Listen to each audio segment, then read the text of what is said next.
Hello friends, welcome to career forum classes. आज हम solve करेंगे अरिथमेटिक बेस्ड वर्ड प्रॉब्लम जो कि आपके आने वाले एग्जाम जैसे कि SBI clerk mains, IBPS PO, RRB PO clerk और नाबार्ड एग्जाम्स के लिए इम्पोर्टेंट रहेंगे। हर क्वेश्चन में आपको सॉल्व करने के लिए मैं टाइम दूंगा। साथ ही आप मुझे कमेंट बॉक्स पे बता सकते हैं कि आने वाले लेक्चर्स में आपको किस टॉपिक पे क्वेश्चंस चाहिए।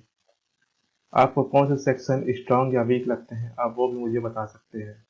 आप ये भी बता सकते हैं कि आपको मेंस बेस्ड क्वेश्चन ज़्यादा चाहिए या फिर प्रीवियस के क्वेश्चन आपको ज़्यादा चाहिए। चलिए बढ़ते अपने पहले क्वेश्चन की ओर।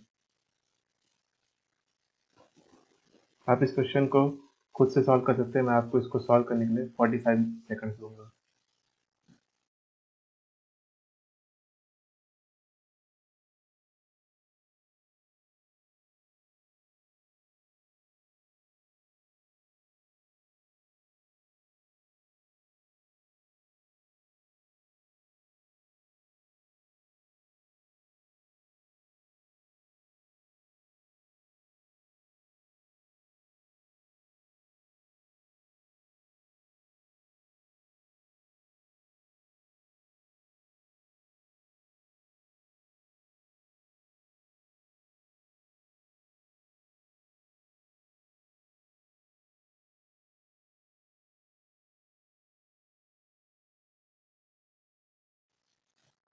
चलिए इसको सॉल्व करते हैं।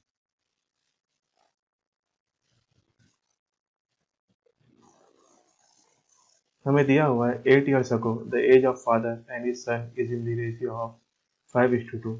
मतलब 8 years ago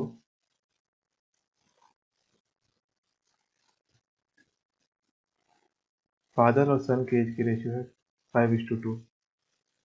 आफ्टर 7 years उनकी रेशियो हो जाती है 13:7। इसका मतलब यहाँ पे जो डिफरेंस है इनके एज के बीच का डिफरेंस वो होना चाहिए 8 + 7 विच इज इक्वल टू 15। अगर मैं यहाँ पे नोटिस करें तो यहाँ पे डिफरेंस है 3 और यहाँ पे नोटिस करें तो यहाँ पे डिफरेंस है 6। आज मैं आपको ये बताऊंगा कि अगर दो लोगों की एज के बीच का डिफरेंस को कॉमन बनाना है तो फिर हमको नंबर ऑफ ईयर्स को सेम बनाना पड़ेगा। जैसे कि आप यहाँ देखेंगे तो इन दोनों के बीच का डिफरेंस 15 और इधर भी दोनों का एज के बीच का डिफरेंस 15 होना चाहिए, लेकिन यहाँ पे एक्चुअल डिफरेंस है 13 - 5 8 का और यहाँ पे है 7 - 2 यानी कि 5 का। तो अगर हमको इन दोनों को इक्वल बनाना है तो हमको इन दोनों के बीच 5 और 2 और 13 और 7 के बीच का डिफरेंस इक्वल बनाना पड़ेगा। आप इसको इस तरह से समझ सकते हैं। अगर दो रेशियो है A:B और C:D, अगर A - C और B - D इक्वल है, A - C is equal to B - D, तो अगर हम इसको इंटरचेंज कर दें तो फिर is equal to A - B is equal to C - D। इसका मतलब अगर A - C और A - C इक्वल है B - D के तो A - B इक्वल होगा C - D के। तो इसी तरीके से हम इन दोनों के एज का डिफरेंस जो कि है 3 और 6, इन दोनों को अगर इक्वल कर दें तो हम इन दोनों के बीच का डिफरेंस भी सेम कर सकते हैं। तो 5:2 को हम 2 से मल्टीप्लाई करेंगे जो कि आएगा 10:4 और 13:7 को 1 से मल्टीप्लाई करेंगे जो कि आएगा 13:7। दोनों के बीच का डिफरेंस हो गया 3 और यहाँ पे भी 3। ये जो 3 है वो है 15 ईयर्स के बराबर। 3 यूनिट हो गया 15 ईयर्स के बराबर। तो हमारे पास 10 यूनिट निकल के आएगी। पहले 1 unit is equal to 5 years, 10 unit is equal to 50 years और 4 unit is equal to 20 years. ये एज इनके 8 साल पहले की थी। तो फादर की प्रेजेंट एज आएगी 50 + 8 इज इक्वल टू 58 और सन की प्रेजेंट एज आएगी 20 + 8 इज इक्वल टू 28। आगे हमको दिया हुआ है the average of present age of father, mother, son and daughter is.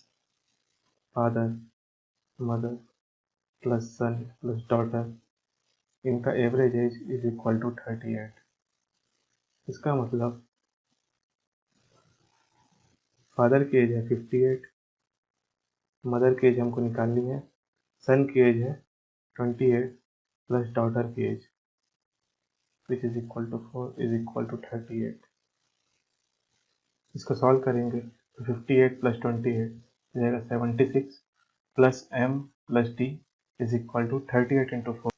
इसको सॉल्व करेंगे तो ये आएगा 8 4 32, 4 से 12, 15, 152।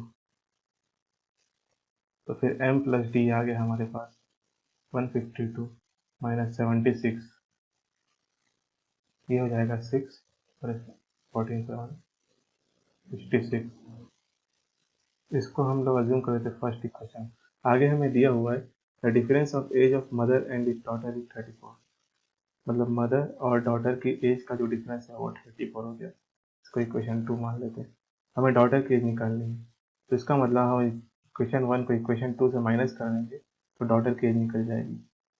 Equation 1 minus 2 is equal to 2d is equal to 66 minus 34, d is equal to 32 by 2 is equal to 16 year. तो हमारा answer आ गया 16 year.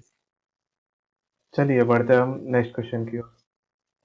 ये रहा क्वेश्चन। इस क्वेश्चन को मैं आपको सॉल्व करने के लिए 30 सेकंड दूंगा, क्योंकि शॉर्टकट से 30 सेकंड में सॉल्व हो जाएगा।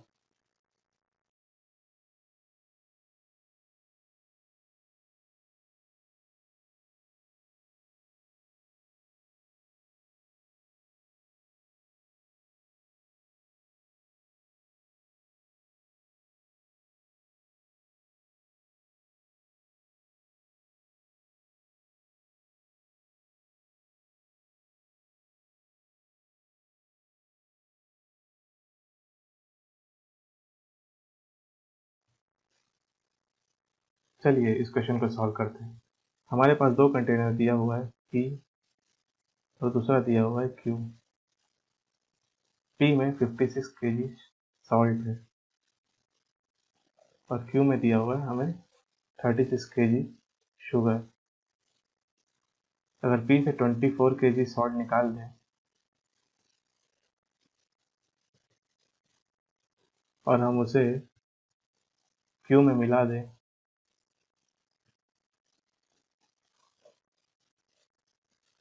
तो हमारे पास Q में शुगर और सॉल्ट का रेशो जाएगा 36:24 इज इक्वल टू 3:2।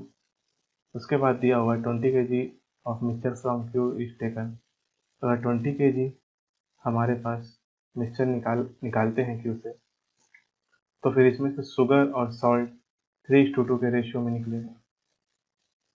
तो इसमें से शुगर निकलेगा हमारा 3 यूनिट आउट ऑफ 5 यूनिट, यानी कि 3/5 into 20 which is equal to 12 unit. और हमारा सॉल्ट निकल जाएगा 2/5 into 20 which is equal to 8 unit, यानी कि 8 kg। अब दिया हुआ है इस मिक्सचर को हमें Q से निकाल के P में मिलाना है। तो P में हमारे पास ऑलरेडी 32 kg सॉल्ट है और हम उसमें 8 kg और सॉल्ट मिलाते हैं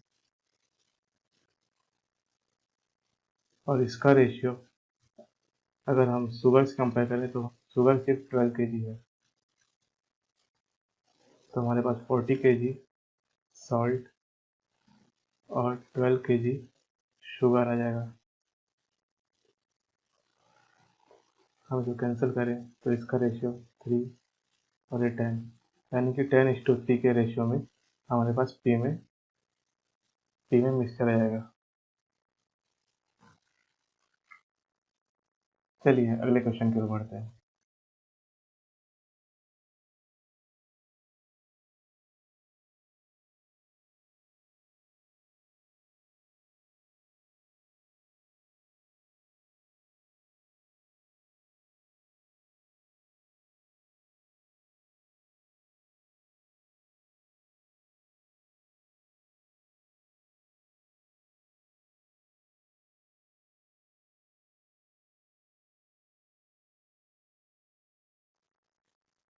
इस क्वेश्चन को मैं आपको सॉल्व करने के लिए 30 सेकंड दूंगा।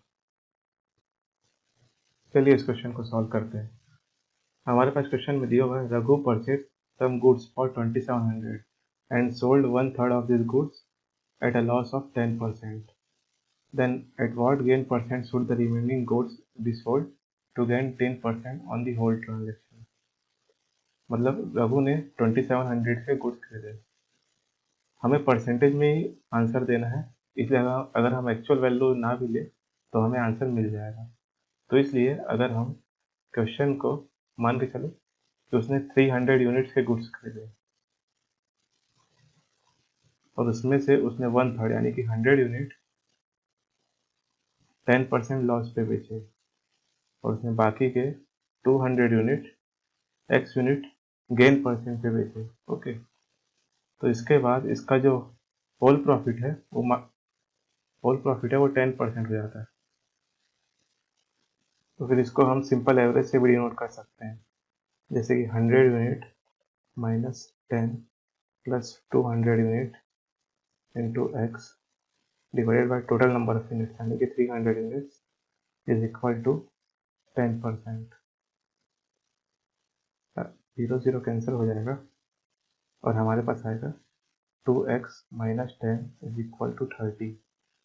तो हमारे पास x की वैल्यू आएगी 30 प्लस 10 यानी कि 40 बाई 2 इज इक्वल टू 20%, यानी कि उसे बाकी के जो 2/3 गुड्स हैं उसे 20% में सोल्ड करने होंगे।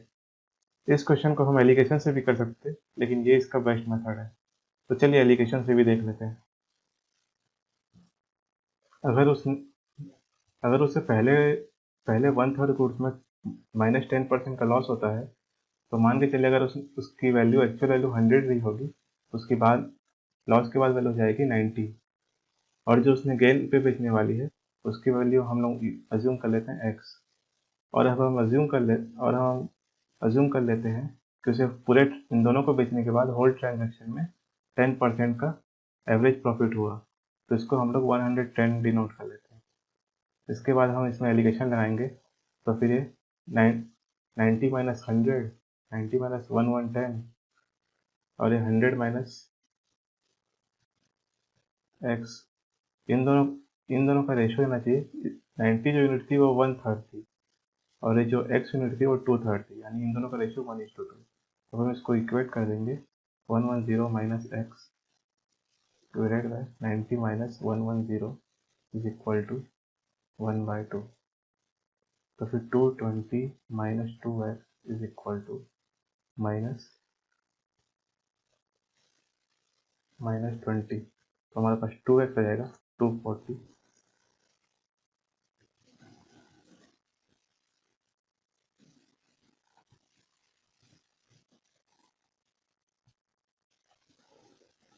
टू एक्स रहेगा हमारे पास 240, सो x इज इक्वल टू 120।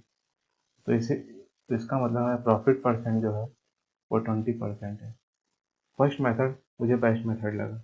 आप कमेंट बॉक्स में बता सकते हैं कि आपको फर्स्ट या सेकंड कौन सा मेथड अच्छा लगा। चलिए बढ़ते हैं अगले क्वेश्चन की ओर। इस क्वेश्चन को मैं आपको सॉल्व करने के लिए 45 सेकंड दूंगा।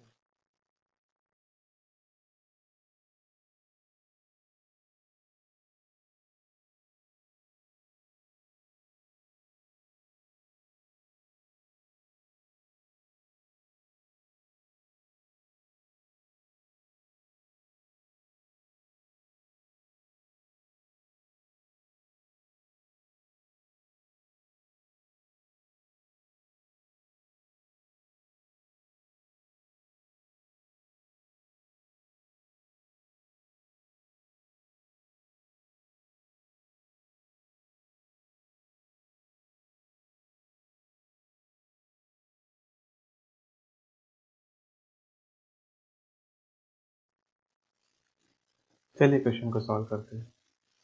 हमें दिया हुआ है speed of boat is 24 kilometre per hour and speed of stream is equal to 8 kilometre per hour, और आगे दिया हुआ है it takes 20 hours to row up stream from point x to y। x to y से इसे up stream जाने में यानी कि 24 माइनस 8 जाने में plus and then the down stream from point y to z, y से z जाने में डाउन स्ट्रीम यानी कि 24 + 8, इसे टोटल 20 आवर्स लगते हैं। If the distance between x and y is 1/3 the distance between y and z, what is the total distance traveled by both? इसका मतलब हमें x y plus y z निकालना है। तो हम यहाँ से लिख सकते हैं x y is equal to 1/3 of y z, यानी कि y z is equal to 3xy। तो हम लिख सकते हैं x y by 16 plus y 3xy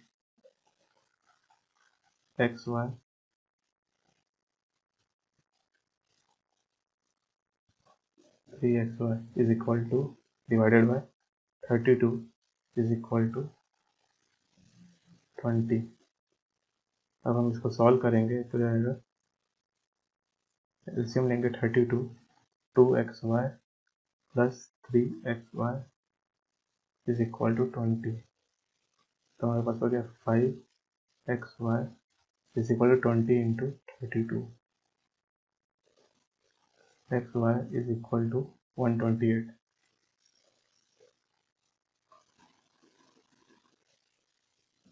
और हमें xy प्लस वाई जेड निकालना है।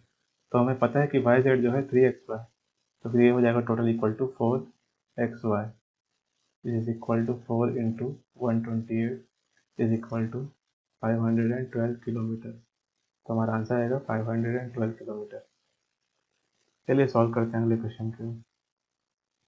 ये क्वेश्चन थोड़ा डिफिकल्ट है। इस क्वेश्चन को मैं आपको सॉल्व करने के लिए 1 मिनट दूंगा।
चलिए सॉल्व करते हैं क्वेश्चन को।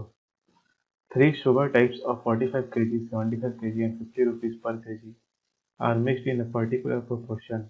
What could be the possible proportion in which the mixture was formed if the resultant mixture was sold at 77% of highest sugar price type to make profit of 10%?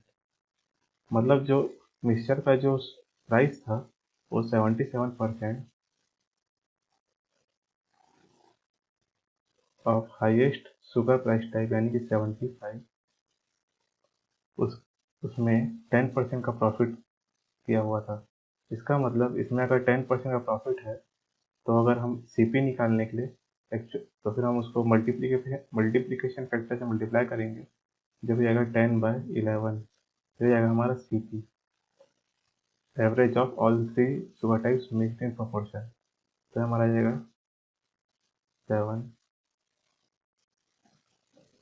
25 3 है divided by 4, 5। तो हमारा CP आएगा 105/2 is equal to 52.5 rupees.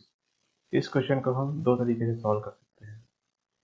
पहला method देखिए, पहले में हम उसका एवरेज ले लेंगे, जैसे कि 45 इंटू, अगर हम प्रोपोर्शन को A/B/C मान लें तो हम एवरेज के इक्वेशन को ऐसा भी लिख सकते हैं 45A into plus 75B plus 50C divided by A plus B plus C is equal to 52.5। इसको हम आगे और सॉल्व करेंगे।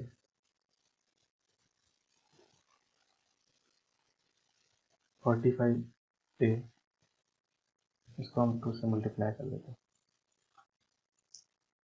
90A plus 150B plus 100C is equal to 105 105A plus 105B plus 105C। अब हम इसको सॉल्व करेंगे और तो ये होगा 15A प्लस B रहेगा तो रहेगा 45B प्लस 5C। अब इसको हम 5 से कैंसिल कर देंगे तो 3A plus C is equal to 9A।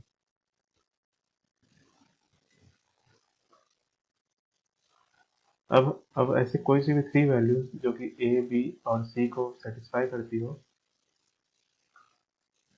वो इस प्रोपोर्शन का आंसर हो जाएगा। तो इसका मतलब A, B और C की बहुत सारी वैल्यूज पॉसिबल है। अगर हम खुद ही एनालाइज करें तो इसका मतलब ये है कि अगर A 3 का मल्टीपल है और B से माइनस होगा तो C भी 3 का मल्टीपल हो जाएगा। तो अगर हम A को 1 लें तो फिर ये और B को भी 1 लें तो फिर C हमारा C इज इक्वल टू 6 हमारा ये भी आंसर हो सकता है। और इसी प्रकार से अगर हम A को 2 ले लें और C को 3 ले लें तो हमारा B इज इक्वल टू 1 भी आंसर हो जाएगा।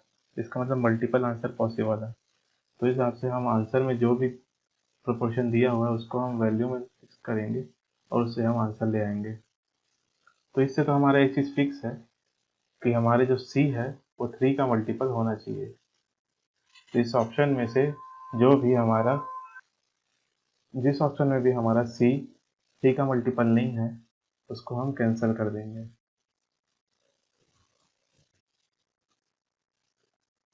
तो इसमें हमने देखा कि एक ही ऑप्शन में सिर्फ C 3 का मल्टीपल था, यानी कि हमारा आंसर डी ऑप्शन है। इसको हम वेरीफाई भी कर सकते हैं। 3 इंटू 3 प्लस C हमारा 9 हो जाएगा is equal to 9 into 2 is equal to 9 plus 9 is equal to 15, यानी कि LHS is equal to RHS, यानी कि हमारा डी आंसर बिल्कुल सही है। अब हम इसको सेकंड मेथड से सॉल्व करते हैं। हमारा जो दूसरा मेथड है वो एलिगेशन पे बेस्ड है।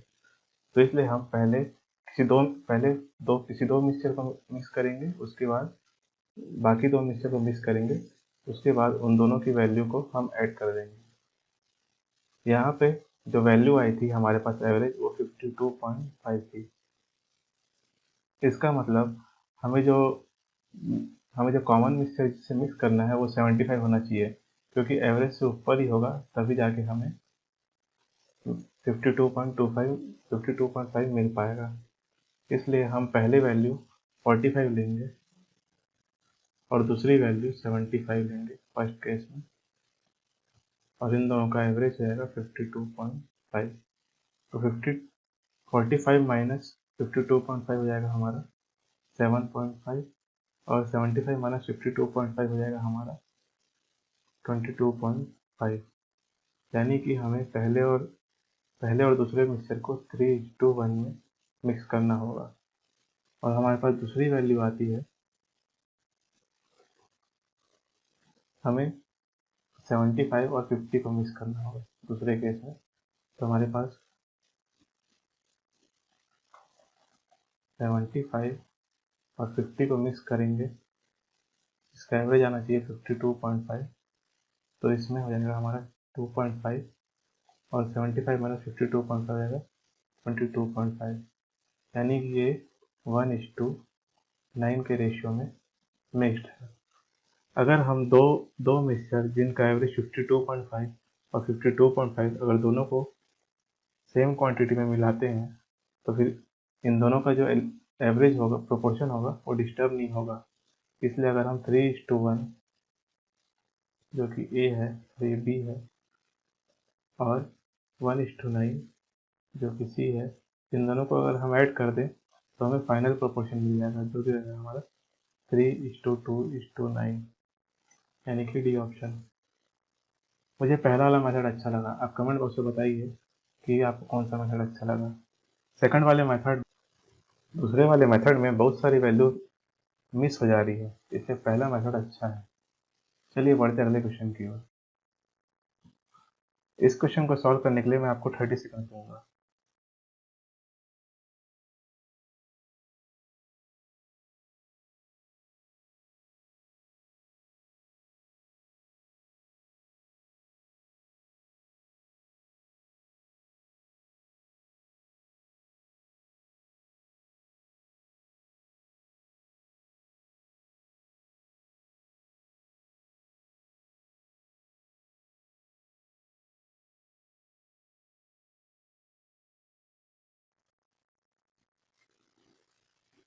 चलिए इस क्वेश्चन को सॉल्व करते हैं।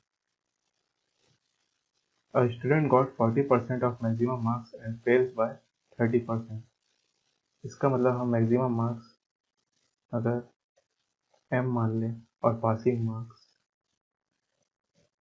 p मान लें, तो पहले स्टूडेंट कैसे जाएगा 40% of maximum marks is equal to fails by 30%, यानी कि पासिंग मार्क्स से 30 कम आया है उसका।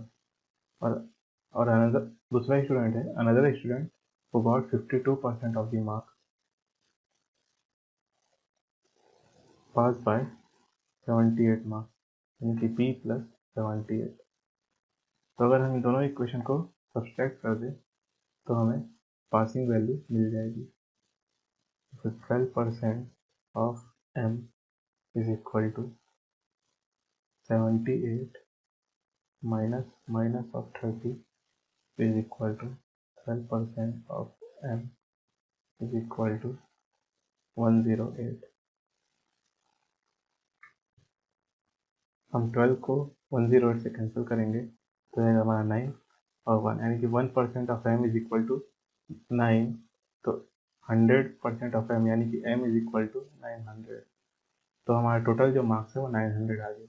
तो हमें पासिंग मार्क्स निकालना है, तो इसके लिए हम पहले क्वेश्चन में m की वैल्यू रख देंगे। तो 40% of 900 plus 30 is equal to m।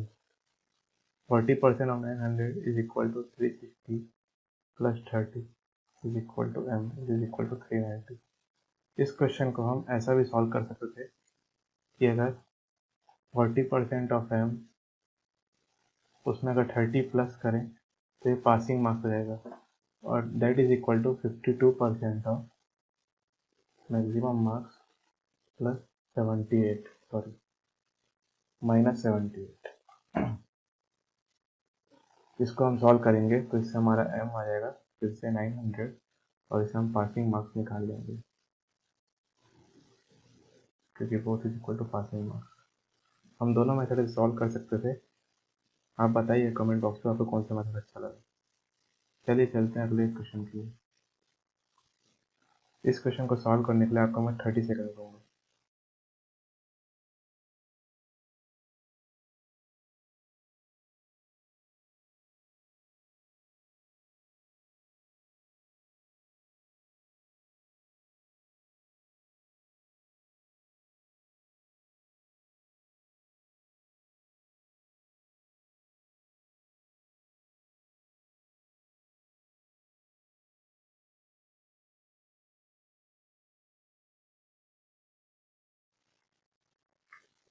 चलिए क्वेश्चन को सॉल्व करते हैं। हमें दिया है A can complete a work in 8 days, मतलब ए जो है 8 डेज में कंप्लीट काम कर देता है, while B can complete the same work in 12 days। They work together for 3 days, यानी कि 3 दिनों के लिए A प्लस B दोनों ने काम किया, and then A quit, so the remaining work was done by B in how many days। तो हमें x की वैल्यू निकालनी है। तो हम पहले 8 और 12 का एलसीएम ले लेंगे जो कि जाएगा 48, और हम 48 को नंबर ऑफ डेज से डिवाइड करेंगे तो दोनों की एफिशिएंसी आ जाएगी, जो कि 48 by 8 is equal to 6, 12 by 48 is equal to 4। यहाँ पे 24 भी एलसीएम आ सकता है। तो इसको हम और कैंसिल कर देंगे, तो ये 3:2। इसका मतलब अगर हम ए और बी की एफिशिएंसी इस इक्वेशन में रख दें और इसको हम 24 से इक्वेट कर दें तो हमें x की वैल्यू आ जाएगी 3 into 3+2 plus b is equal to 2 into x is equal to 24। So 3+2 is equal to 5. 5 into 3 15. 15 plus 2x is equal to 24. X is equal to 9/2 days. यानी कि रिमेनिंग वर्क 4.5 days में complete होंगी। चलिए बढ़ते हैं अगले क्वेश्चन की ओर। इस क्वेश्चन को सॉल्व करने के लिए मैं आपको 45 सेकंड दूंगा।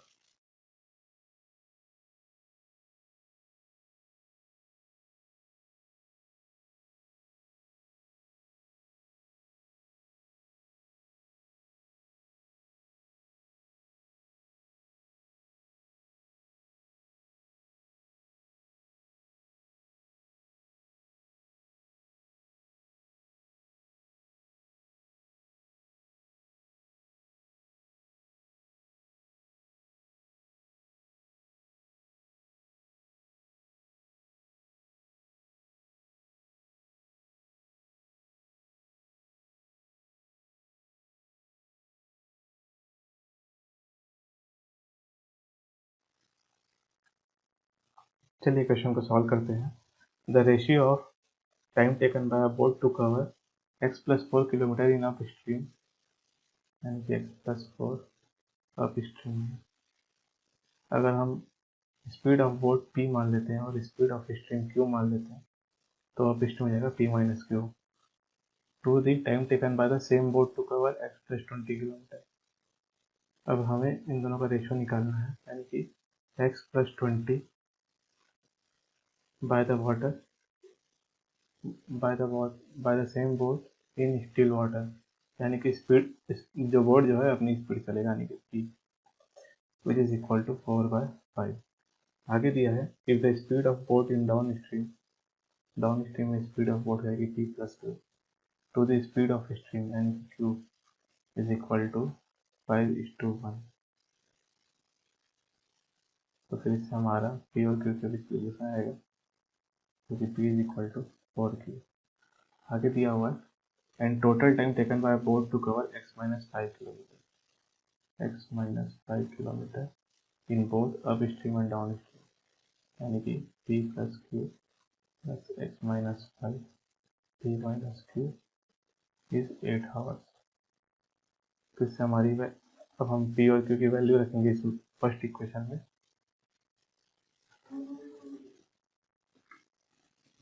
x+4 divided by p-q is equal to 3q divided by, तो इसको रेसिप्रोकल कर लेंगे तो p is equal to 4q into x divided by x+20 is equal to 4/5। 4 cancel, q और q कैंसिल, तो हम इसको क्रॉस मल्टीप्लाई करेंगे तो रहेगा 5x plus 20 is equal to 3x plus 60, तो रहेगा हमारा 2x is equal to 40, x is equal to 20। अब हम इस वैल्यू को सेकंड इक्वेशन में पुट करेंगे तो ये जाएगा हमारा 20 - 5 is equal to 15 divided by p+q is equal to 5q plus 20 - 5 15 p-q is equal to 3q is equal to 8। तो हमारा कैंसल आएगा 5 से 15 5, तो 3 से 15 सॉरी 5 से 15 3 और 15 से 3 5, तो जाएगा हमारा 8 इज इक्वल टू 8q। तो हमारी q की वैल्यू आ गई 1। तो हमारा यहाँ से p का वैल्यू आएगा p इज इक्वल टू 4। मैं पूछा है speed of boat in down stream, तो डाउन स्ट्रीम में स्पीड ऑफ बोट रहेगी p+q is equal to 5 km/h। चलिए बढ़ते हैं अगले क्वेश्चन की ओर। इस क्वेश्चन को मैं सॉल्व करने के लिए आपको 30 सेकंड दूंगा।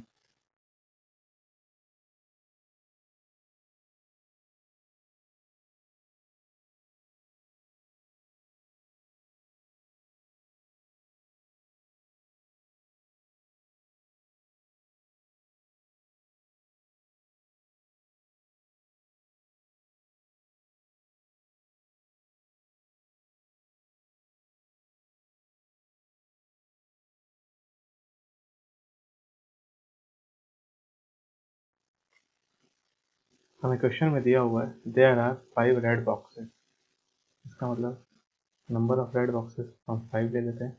Blue boxes is equal to x, y black boxes is equal to y. The probability that a blue box is selected is 7/24. Blue box के सिलेक्ट करने की प्रोबेबिलिटी यानी कि p is equal to blue, ये है हमारा 7/24 और इसको फॉर्मूले में डिनोट करेंगे तो जाएगा x/5 plus x plus Y. ये हमारा पहला इक्वेशन। तो अगला दिया हुआ है the probability that a black box is selected is 1:2। Black box के सिलेक्ट करने की प्रोबेबिलिटी ये है हमारी 1/2 is equal to y/5 plus x y. तो हमें यहाँ पे दिया हुआ है कि नीचे जो सम है इन दोनों में इक्वल है, तो यहाँ पे भी नीचे में जो सम है डिनोमिनेटर में वो इक्वल होना चाहिए, यानी कि 1/2 को हम 12 से मल्टीप्लाई कर देंगे तो जाएगा हमारा 12/24। अब हम इससे डायरेक्ट जो है x और y की x y और रेड बॉक्सेस का रेशियो निकाल लेंगे। तो हमारा आ जाएगा ratio proportion is equal to red box is to blue box is to black box. इसको हम डायरेक्टली लिखेंगे तो हमारा x जो कि ब्लू बॉक्स है वो हो जाएगा हमारा 7 इज टू y जो है हमारा 12, y यानी कि ब्लैक बॉक्स, और हमारा अब हम देखें 7 plus 12 is equal to 19, 19 plus 5 is equal 24, दोनों के पास 5 आ रहा है, इसका मतलब रेड बॉक्स इक्वल टू 5। अब हमें क्वेश्चन में दिया हुआ है कि रेड बॉक्स की जो एक्चुअल वैल्यू है 45 है, तो इससे हम जो है ब्लू और ब्लैक बॉक्स की एक्चुअल वैल्यू हो जाएगी हमारी 7 और 12, क्योंकि blue is 7 and black is 12। हमें यहाँ पे ये चीज़ नोटिस करना चाहिए कि अगर रेड बॉक्स की जो भी वैल्यू होगी उस हिसाब से ब्लू और ब्लैक बॉक्स की वैल्यू चेंज आएगी।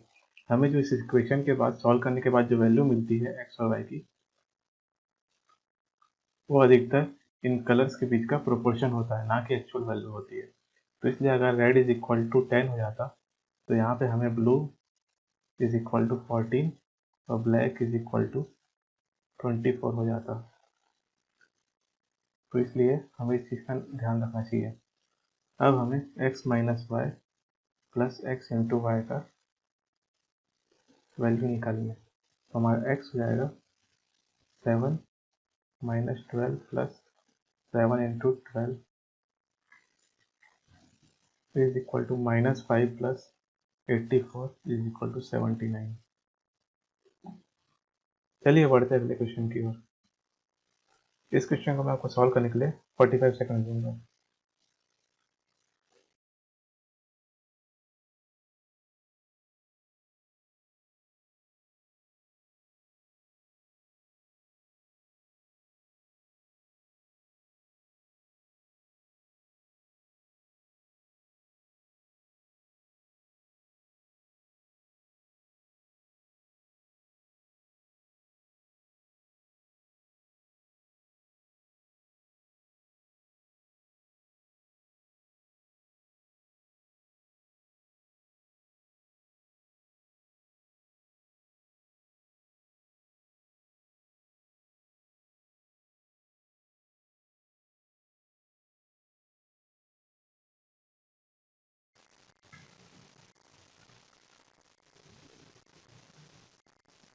तो आइए इस क्वेश्चन को सॉल्व करते हैं।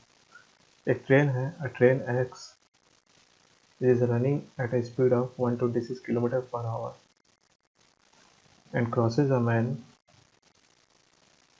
running at a speed of 18 km per hour in opposite direction in 12 seconds, and then also crosses a platform A in 20 seconds.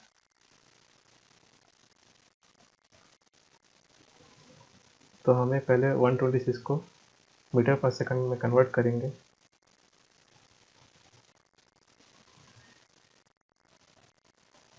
तो ये 126 इंटू 5/18 इज इक्वल टू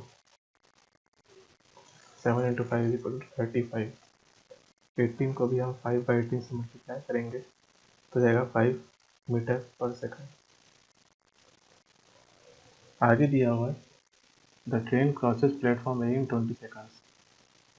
तो फिर इससे हमारी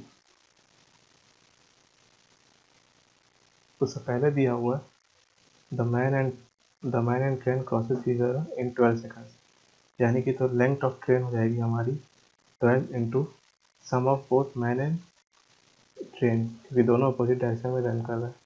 35 plus 5 is equal to 12 into 40 is equal to 480 metre per second.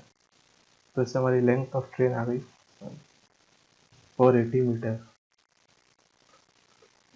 और आगे दिया हुआ है the train crosses platform A in 20 seconds. तो लेंथ ऑफ प्लेटफॉर्म ए रहेगी हमारे पास 20 into speed of train is equal to 35 minus length of train जो कि हमें आ गई 480 is equal to 700 minus 480 which is equal to 220 metre. आगे दिया हुआ है find the time taken by train Y at speed of 99 kilometre per hour. Y की स्पीड है 99 किलोमीटर पर आवर। इसको हम 5/10 से मल्टीप्लाई करेंगे तो रहेगी हमारी 9 5 45 डिवाइडेड बाई 2, सॉरी इसको 11 होगा। 11 इंटू 5 इज इक्वल टू 55/2। आगे दिया है the length of platform B is 70 metre more than platform A. B जो है प्लेटफॉर्म ए से 70 मीटर ज़्यादा है, यानी कि इसकी लेंथ है 290। Then find the time taken by train Y to cross platform B. तो प्लेटफॉर्म बी को उसे क्रॉस करने में टाइम लगेगा। प्लेटफॉर्म बी की लेंथ प्लस ट्रेन की length divided by speed of train Y 55/2 is equal to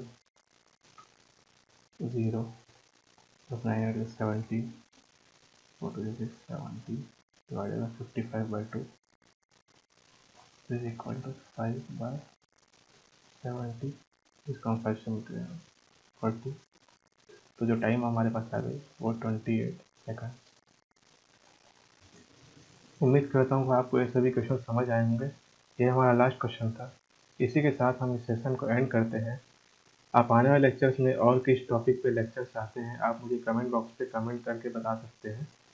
साथ ही साथ इस वीडियो को लाइक करें ताकि इस चैनल को और ऐसे क्वेश्चन लाने के लिए हमको सपोर्ट मिले।